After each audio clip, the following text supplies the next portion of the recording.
that would be very smart, and it would also be, look, let's be honest. If they are not at all involved, would we really think that the governments are that stupid to allow it? Like, the only fact already that in 2017, MicroStrategy was allowed to put their reserve capital in Bitcoin was, for me, the first sign that needed to be done by a lot of political decisions.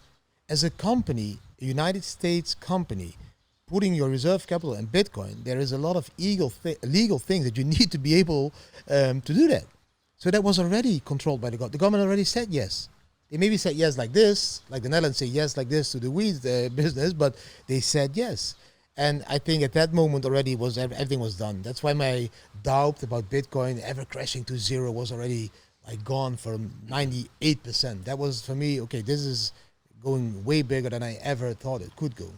And do you think at this point, like the genie's out of the lamp, in the sense that even if the government was in control, the amount of, let's say, distribution of wealth of these Bitcoin wallets is so diverse that even if a Satoshi wallet dumped, it would only affect the entire market temporarily?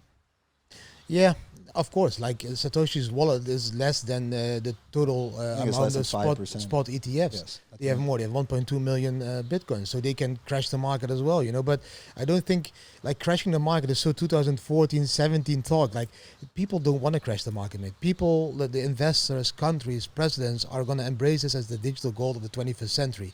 They are going to use this to even make themselves richer, and that is the discussion why I don't like what is happening. I already made a video about this like 3 years ago when BlackRock started to talk about Bitcoin. I said, this is wrong. This is wrong.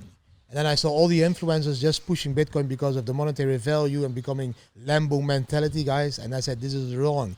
This is going to give our Bitcoin, which is the tool for peaceful anarchy, because I'm going to go deeper in it if you want. But for me, Bitcoin is just a tool to create peaceful anarchy. The blockchain technology allows peaceful anarchy to exist.